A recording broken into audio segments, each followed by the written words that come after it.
ஜெய் வாசவி. வாழ்க வளம். நற்பவி நற்பவி. ஜெய் ஸ்ரீ.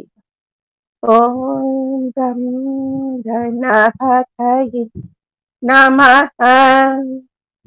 ஓம் ராம் அஹஸ்தீஸ்வராய நமஹ. குருவரில் ஆன்மீக மைய சகோதர சகோதரிகளுக்கும் 30 தேவர்களுக்கும் சித்தர் பெருமக்களுக்கும் ததாசு தேவதைகளுக்கும் பிரபஞ்ச பேராற்றலுக்கும் ஸ்ரீ லலிதா தேவியின் பொற்பாத கமலங்களுக்கும் அடியேனின் சிரம் தாழ்ந்த வணக்கங்கள். வாழ்க வளமுடன். ஜெய் வாசவி. நற்பவி நற்பவி. ஜெய் ஸ்ரீராம். இன்னைக்கு புதன்கிழமை. பொன் கிடைச்சாலும் புதன் கிடைக்காது. 3ஆம் பிறநாள். நாம இன்னைக்கு 2 பார்க்க போறோம். உத்திர நட்சத்திரம், சந்திர தரிசனம், உப்பூர் விநாயகர் திருவீதி உலா, பிள்ளையார்பட்டி கற்பக விநாயகர் மயில் வாகன புறப்பாடுன்னு நிறைய விசேஷங்கள் நிறைஞ்ச இந்த நாள்ல கணபதிய பத்தியும் திருவாரூர் மடப்புறம் தட்சிணாமூர்த்தி சுவாமிகளின் குரு பூஜை இதையும் நாம பார்க்க. எப்பயுமே சித்தர் பெருமக்கள் நம்ம கூடவே இருப்பாங்க. நவ கிரகங்களை நாம தேடி போய் அவங்க கிட்ட நாம பரிகாரம் எல்லாம் பண்ணி சிவபெருமான் கிட்ட அவங்க தூது போவாங்க. சித்தர்கள் நாம இருக்கிற இடம் தேடி வந்து ஆசித்து வருவாங்க. மகாதேவனின் சித்தம் முழுக்க சித்தர்கள் தான். அதனாலதான் சித்தனுக்கெல்லாம் சித்தன், பெரும் சித்தன், சிவசித்தன் எம் ஐயப்பன் அப்படின்னு நம்ம சொல்றோம். நம்ம கோவில் எல்லாம் பாத்தீங்கன்னா நிறைய சிற்பங்கள். ஒரு சிற்பம்னா நம்ம அப்படியே அதை கடந்து போயிடுறோம். அப்படி போகக்கூடாது. அந்த சிற்பம் சொல்ற செய்தி என்ன, நமக்காக அவங்க என்ன சொல்லிட்டு இருக்காங்க. நம்ம தவம் பண்றோம், தியானம் பண்றோம், இதை பிரபஞ்சத்தோடு அப்படியே ஒன்றிணைந்து பயணிக்கிறோம். இதையெல்லாம் நமக்கு சுட்டி காட்டத்தான் அவங்க ஒவ்வொன்றையும் காமிச்சாங்க. நமக்கு எப்படி வைத்தியம் பார்த்துக்கணும், இந்த கண்டம் விட்டு கண்டம் எப்படி எந்த உபகரணத்தை வச்சு தாண்டணும், அவ்வளவு ஏன் எல்லாருக்குமே தாயுமானவர் பிரசவம் பார்க்க முடியாது இல்லையா. அந்த காலத்துல தூர தேச பிரயாணம் போறவங்க இருப்பாங்க. அப்ப அந்த பிரசவம் எப்படி பார்த்துக்கணும் அத கூட சிற்பங்கள்ல செதுக்கி இருக்காங்க.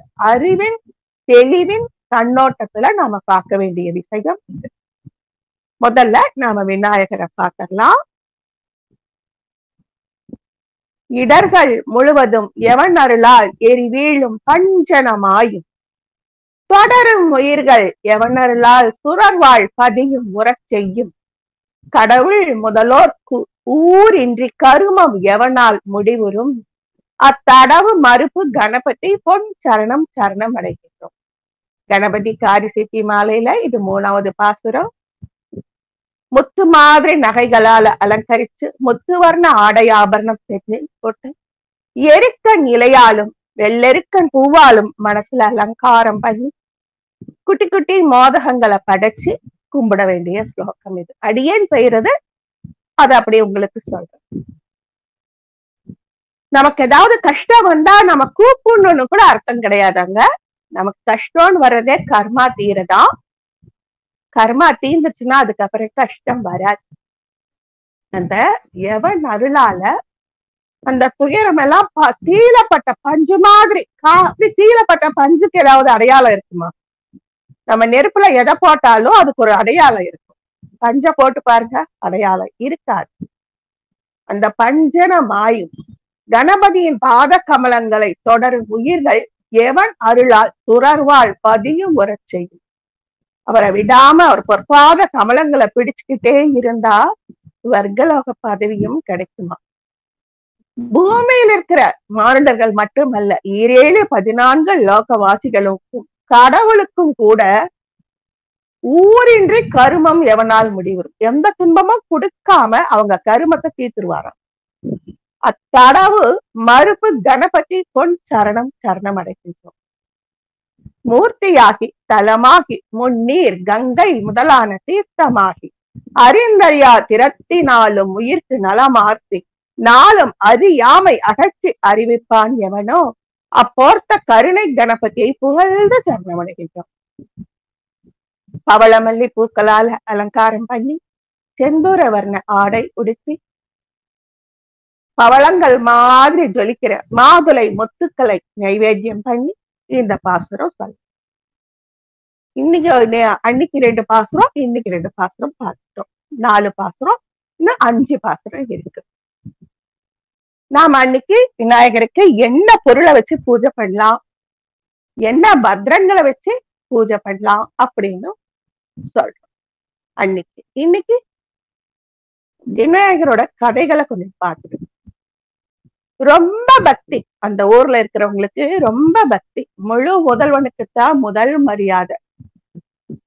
காவேரி ஆற்றங்கரையில கணபதியோட பெயர்லயே இயற்கை எழில் சூழ்ந்த கிராமம் தான் கணபதி அக்ரஹாரம். விநாயகரின் திருநாமம் மகா கணபதி. அகஸ்திய மகர்ஷியால் பஞ்சம் போக்குவதற்காக கௌதம மகர்ஷி பூஜை செய்த ஸ்தலம். விநாயகர் சதுர்த்தி அன்னைக்கு எல்லா ஊர்களிலும் மக்கள் மண்ணாலான பிள்ளையார் சிலை வாங்கிட்டு வந்து வீடுகள்ல வச்சு பூஜை பண்ணுவோம். பூஜை முடிஞ்சதும் விநாயகர் சிலையை கொண்டு போய் நீர்நிலைகளை கரைப்போம். ஆனா கணபதி அக்ரஹாரத்துல மட்டும் கிராம மக்கள் எல்லோரும் பிரசாதம் பண்ணி எடுத்துக்கிட்டு கோயிலுக்கே போயிடுவாங்க. விநாயகருக்கு என்னென்ன பலகாரம் படைக்கிறோமோ அதை எல்லா நிவேதன பொருட்களையும் பிள்ளையார் கோயிலுக்கு கொண்டு போய் பூஜை பண்ணி கணேசார் நஹிங்கன் அப்படின்னு சொல்லுவாங்களாம். அதாவது கணேசனுக்கு மேல ஒரு ஈசன் கிடையாது அப்படின்னு அர்த்தம். ஆழ்ந்த பக்தி, அதனால பிள்ளையார் பூஜைய பிள்ளையார் கோயிலுக்கே போய் பண்ணிடுறாங்க. இதுவும் ஒரு லீலை. தஞ்சாவூர் அரண்மனையில மராட்டியத்தை சேர்ந்த ஒருவர் அதிகாரியா இருந்தார்.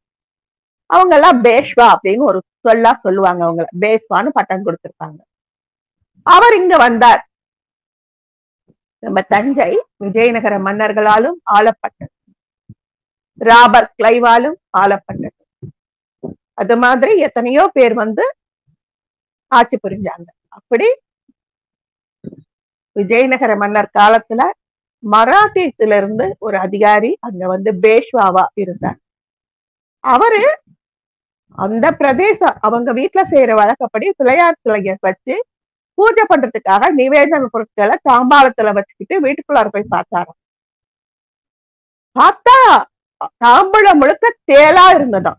பயந்து போய் அக்கம் பக்கத்துல ஓடி போய் சொல்ல, அவங்க இந்த ஊர் வழக்கம், வீட்டுக்கு பிள்ளையார தனியா கொண்டு வந்து பூஜை செய்ய மாட்டோம், நீங்க உங்க வீட்டு விக்கிரகத்தை உங்க வீட்லயே வச்சிருங்க, நீங்க தங்கத்திலேயே வச்சிருந்தாலும் சரி அது பத்திரமா வச்சுக்கோங்க, வாங்க கோயிலுக்கு போலாம் அப்படின்னு கூட்டிட்டு போனாங்களாம்.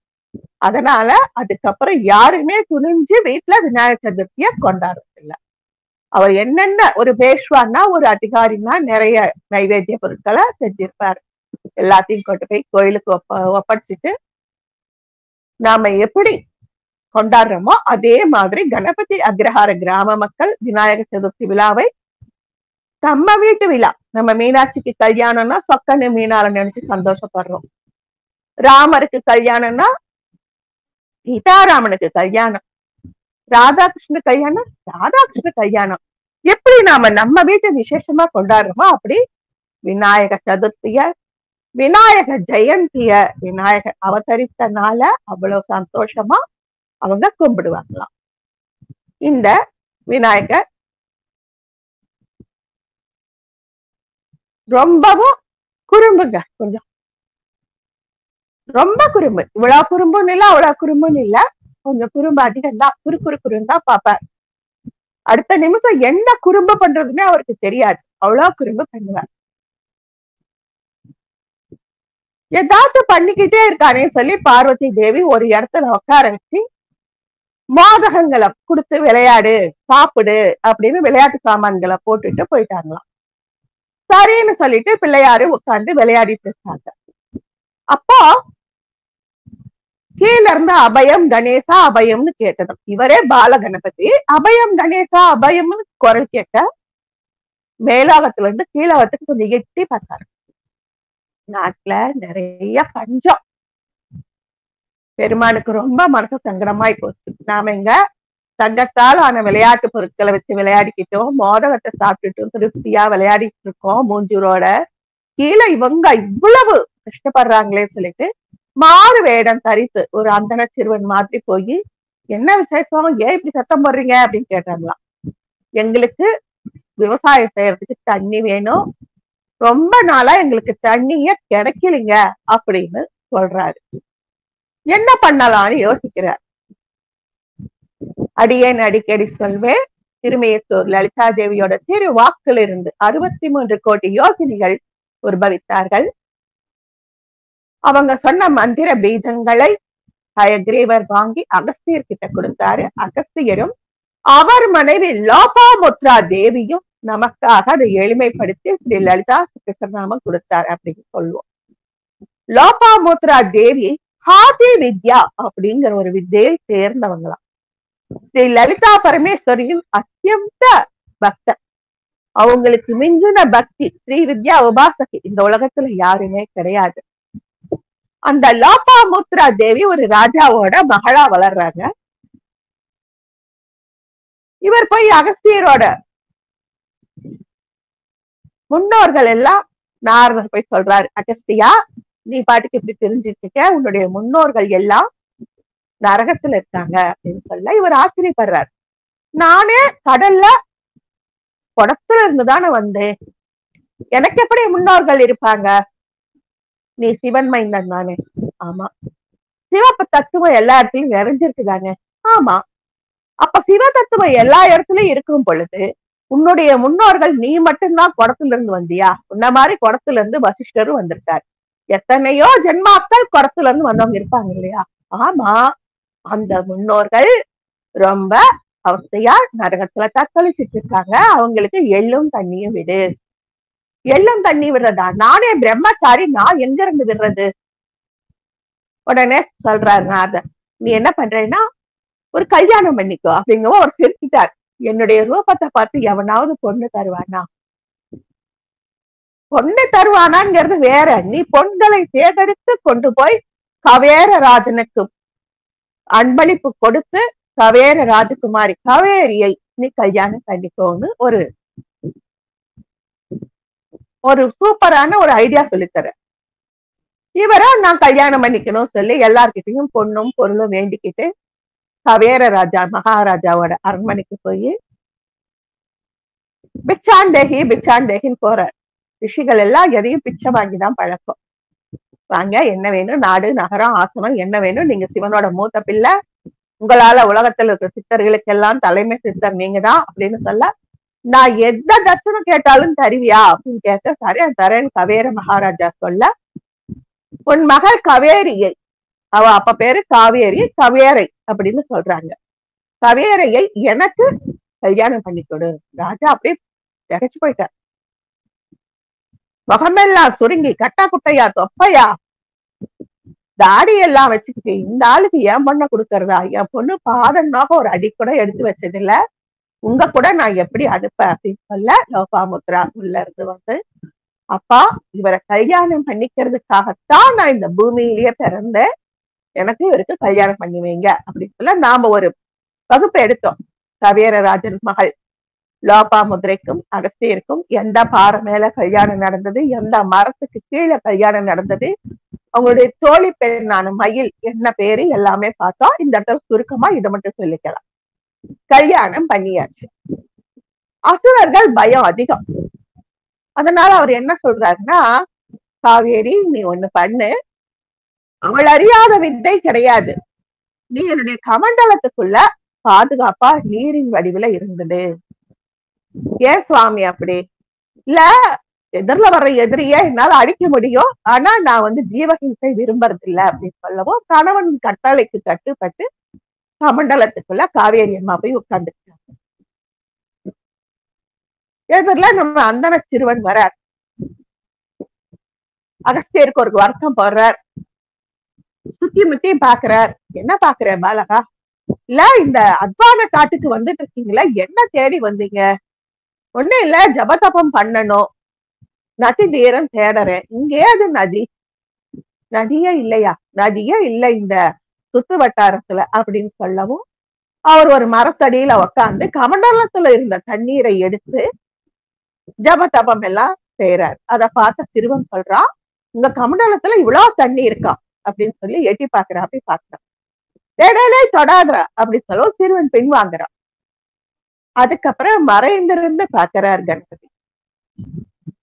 காவேரி அம்மா தான் அதுக்குள்ள தண்ணி வடிவில இருக்காங்க அப்படின்னு தெரிஞ்சுட்டு ஒரு காகத்தின் வடிவில வந்து கமண்டலத்தை அப்படியே பாஞ்சு ஒரு தட்டு தட்டி விட்டுறாரு. காவேரி எவ்வளவு பெரிய நதி, அந்த இவ்வளவு சின்ன கமண்டலத்துல அவங்க அடங்கி இருந்தாங்க. அது பொங்கி பெருகி பொன்னி அப்படிங்கிற பேரோட காவேரியா, அகண்ட காவேரியா பூமி எங்கும் பாய். அகஸ்தியருக்கு கோபம் வந்து ஓடி வந்து பிள்ளையார பிடிச்சி ரெண்டு பக்கம் சென்னில ரெண்டு குட்டு வைக்கிறார். ரெண்டு பக்கமும் சென்னியில குட்டு வைக்கிறார். உடனே விநாயகர் கலங்கலான்னு சிரிச்சுக்கிட்டு நிக்கிறார். அடடா எம்பெருமானே மூல முதல்வனே, உங்களுக்கா குட்டு வச்சேன், அபயம் அபயம் தான் குட்டு வச்சுக்கிறார். வச்சுக்கிட்டு நம்ம மகாவிஷ்ணு போட்ட தோற்பை கர்மத்தை இவரும் போடுறார். அகஸ்தியரே, இனிமேல யாராவது எனக்கு குட்டு வச்சு தோற்பை கர்மம் போட்டுட்டா நான் உங்களுக்கு உடனடியாக கஷ்டங்களை போக்குவேன் அப்படின்னு சொல்லி சொல்றாரு. அந்த காவேரி அம்மாவை கொண்டு வந்தது கணபதி தானா. கர்நாடகாவில இருந்து நமக்கு காவேரி வந்ததுன்னா அது கணேசமூர்த்தியாலதான் வந்திருக்கு. அந்த காவேரிய இவருடைய குறும்புத்தனத்தாலதான் அவரை பெற்றுக் கொடுத்திருக்கார். அடுத்து அடியேன் ஏற்கனவே சொல்றதுதான் ஓம் கம் கணபதியேன்னு. அந்த பாடலை தினமும் நாங்க சொல்லிக்குவோம். நர்தன கணபதி சிலைகள் எல்லா ஊர்லயும் இருக்கும். இன்னைக்கு நாம 1-2 நர்தன கணபதி மட்டுமே பார்க்கலாம். தேயூர் அப்படிங்கிற ஒரு தலத்துல ஒரு கணபதி இருக்காரு. நான் அந்த சிகப்பு கணபதியில காட்டேன் பாத்தீங்களா, அது தேயூர் அப்படிங்கிற அஷ்ட விநாயகர்களை பாக்குறதுக்கு முன்னாடி தேயூர் போயிட்டு போகணுமா. மகாராஷ்டிராவில புனே நகர்ல இருந்து 25 கிலோமீட்டர் தூரத்துல இந்த நகரம் இருக்கு. ஹவேலி தாலுகாவை சேர்ந்த இந்த நகரம் மூவா, முக்தா, பீமா அப்படிங்கிற 3 நதிகளின் சங்கமம் ஆகும் இடத்துல அமைஞ்சிருக்கு. ஒரு அதிசயமான செய்தி என்னன்னா, எங்கேயும் நடக்காத ஒரு விஷயம். அவுரங்கசீப் இந்த கோயிலுக்கு மானியமாக நிலம் அளித்ததாக ஒரு தகவல் சொல்றாங்க. உண்மையா பொய்யான்னு தெரியாது. அபிஜித் அப்படிங்கிற ஒரு அரசனுக்கு குழந்தை இல்ல. அவனா அவன் பொண்டாட்டி குணவதியும் வைசம்பாயன முனிவரின் சொற்படி பல்லாண்டுகள் தவம் புரிந்து ஒரு குழந்தை பிறக்கும். கன ராஜா பேர் வச்சு வளர்க்குறாங்க. தைரியசாலியாகவும் வீரமாகவும் பராக்கிரமமாக வளர்ந்த அந்த பிள்ளை காட்டுக்கு வேட்டைக்கு போறான். நண்பர்களோட காட்டுக்கு போன கனராஜா காட்டுல கபிலமுனிவரது ஆசிரமத்தை கண்டார். தன்னோட ஆசிரமத்துக்கு வந்த அரசகுமாரனை முறைப்படி வரவேற்று கபில மகரிஷி உபச்சாரம் பண்றார்.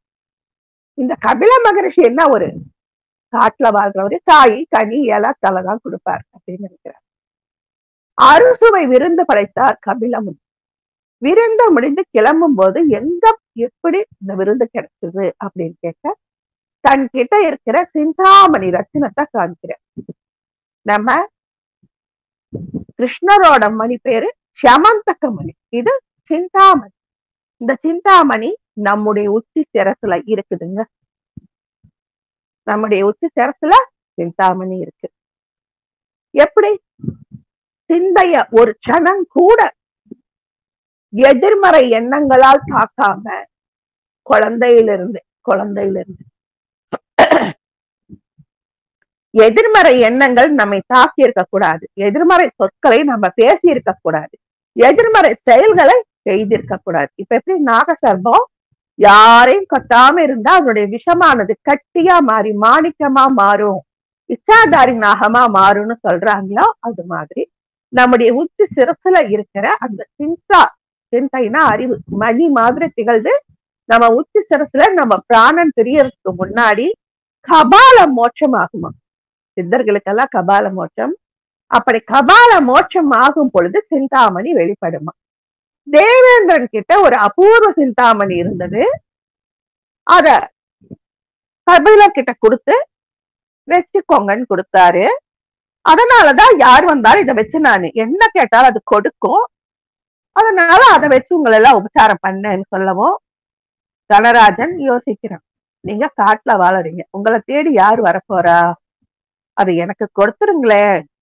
இல்லப்பா, இது எப்ப வேணாலும் இந்திரன் வந்து கேட்பா, அவனுடைய கைப்பொருள் திருப்பி கொடுக்கணும். அப்புறம் பயமுறுத்தி பாக்குறான். இவரெல்லாம் சொன்னா கேட்க மாட்டான்னு சொல்லிட்டு பிடுங்கிட்டு போயிட்டான். கபில மகரிஷி ரொம்ப வருத்தப்படுற. அவர் ஸ்ரீ வித்யா உபாசகர். லலிதா தேவியை வணங்கி வேண்ட அன்னையும் காட்சி கொடுத்து கணபதியை பிரார்த்திக்க சொல்றான். ஏன்னா தன்னுடைய பிள்ளை கணபதி இருக்கும் பொழுது தான் ஏன் போவானேன்ட்டு கணபதியை முறைப்படி வணங்கி பிரார்த்தித்தார் கபிலர். கணபதியும் இவருடைய வேண்டுகோளுக்கு இணங்கி கணராஜனுடன் போரிட்டார். கடம்ப மரத்துக்கு கீழே கணராஜனை கோடாரியால் கொன்றார் கணபதி. மகன் இறந்துட்டான். தன்னுடைய பேரனுக்கு முடிசூட்டிய அபிஜித் மன்னன் சிந்தாமணியை கொண்டு வந்து கபில மகரிஷி கிட்டேயே கொடுத்துட்டாரு. கபிலரும் அதை விநாயகருக்கு அணிவித்து அழகு பார்த்தாராம்.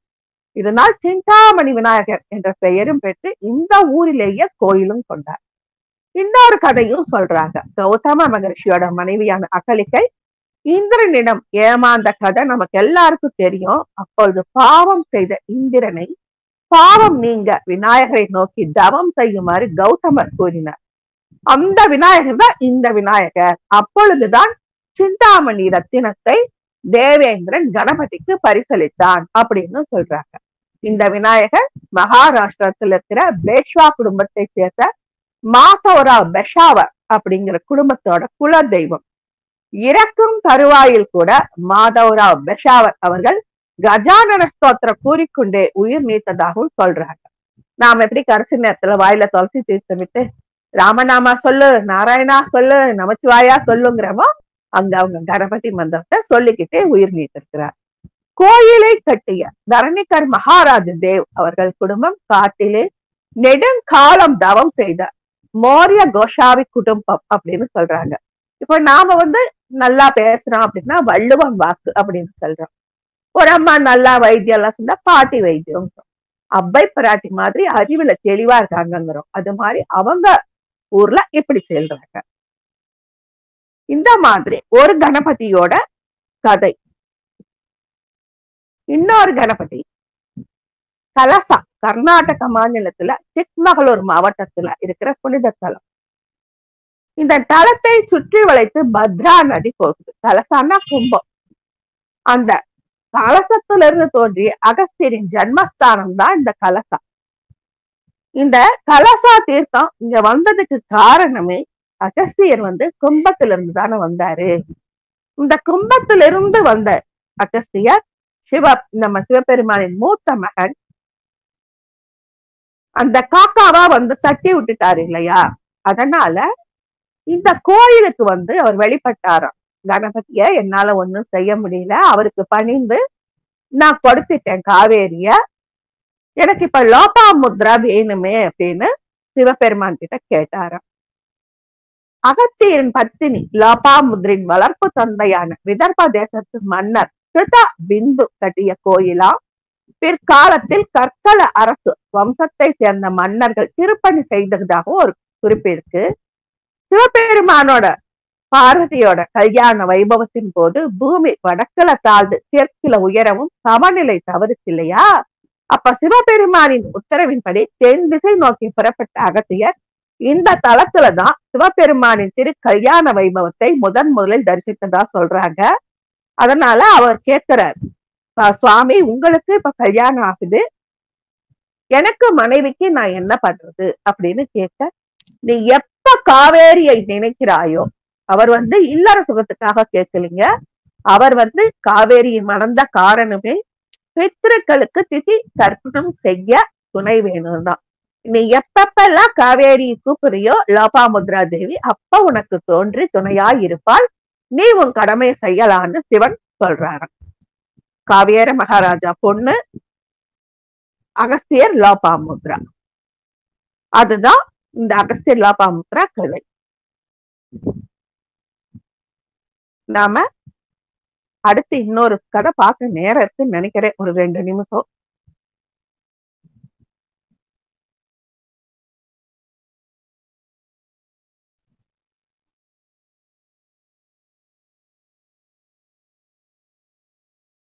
ஒரு அசுரன் அல்லது ஒரு வேடன் பஞ்சமாபாதம் செஞ்சு ஒரு வேதியினை கொன்று அந்த பிரம்ம ஹத்தி பற்ற வருந்தி அந்த பாதக பொருளை கொண்டு விநாயகர் ஆலயத்தை கட்டினாராக ஒருத்தர். அவர் பஞ்சமா பாதகம் செஞ்சு பொருள் சம்பாதிச்சு பிரம்மஹத்தி தோஷம் இருக்கும் பொழுது கோவில் கட்ட அவரால் முடிஞ்சிருக்கு. அத எல்லாரும் ரொம்ப வேண்டாம், இந்த அபச்சாரம் இப்படி செய்ய வேண்டாம் அப்படின்னு சொல்றாங்க. அவர் நான் பொருள் மட்டும்தான் கொடுக்கிறேன், சிற்பிகள் தான் பண்றாங்க, இது நான் கடமையா என்னுடைய பஞ்சமா பாதகங்கள் தீர பிரம்மஹத்தி தோஷம் நீங்க இந்த கோயிலை கட்டறேன் அப்படின்னு சொன்னாராம். அப்போ பட்சிகள் எல்லாம், வழியன் பட்சிகள் எல்லாம் அவர் உடம்ப கொத்து கொத்து கொத்து கொத்துன்னு கொத்துனுச்சான். அவர் அகஸ்தியரை விரும்பி வணங்கி, நான் கோவில் தான் கட்டறேன், நீங்க உங்க முன்னோர்களுக்கு தெளிக்கும் நீர்ல மிச்சம் மீதி இருந்தா எனக்கும் கொஞ்சம் தெளிங்க, இந்த வலியின் பட்சிகள் குத்தி குத்தி கிழிச்ச உடம்பு காயமும் மனசுல இருக்கிற பஞ்சமா பாதக வினையும் தீரணும் அப்படின்னு சொன்னாராம். அதனால அகஸ்தியர் லோபாமுத்ரா தேவியான காவேரியை கூப்பிட்டு அவங்கள கமண்டலத்துல ஆவாகனம் பண்ணி அருகம்புல்லை கொண்டு அந்த நுனியில அந்த ஜலத்தை தொட்டு 3 தரம் புரோச்சிச்சாராங்க. அவனுடைய அவ்வளவு சிரமமும் போயிடுச்சு.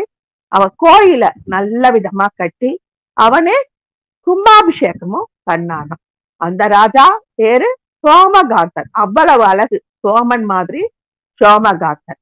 அவனுக்கு ரொம்ப சந்தோஷம். அகஸ்தியர்கிட்ட வணங்கி விடை பெற்று பிருகு மகரிஷி கிட்ட போய் கும்பிடு போட்டு தன்னுடைய மனைவி மக்களையும் அழைச்சிக்கிட்டு அந்த கோயிலுக்கு போய் வரும்பி நின்று நமஸ்காரம் பண்ணிட்டு நாம எல்லாரும் காசிக்கு சத்தாவரணத்துக்கு போய்க்கலாம். ஏன்னா எந்த பாவம் செஞ்சாலும் காசியில போய் ஒரு முழுக்கு போடுன்னு சொல்லுவாங்க. காசியில சத்தாவரணம் அப்படின்னு செய்வாங்களா, எனக்கு அதை பத்தி தெரியல. அங்க போலான்னு எல்லாரும் போறாங்க. 56 விநாயக மூர்த்தங்களின் திருநாமங்களை சூக்ஷ்மமாக மாயவர் உபதேசித்து புனிதர்களாக செய்து அருளி அவ்விமானத்துக்கு ஏற்றுவித்து விநாயக லோகத்தில் சேர்த்தனர். அவ்விடத்தில் அரசன் விநாயக சாரூபமும் மற்றையர்கள் விநாயக சாமீபியமும் பெற்றனர். இவங்க அகஸ்தியர்கிட்டையும் பிருகு மகரிஷி கிட்டையும் சோமகாந்தன் விடை பெற்று காசிக்கு போறாரு.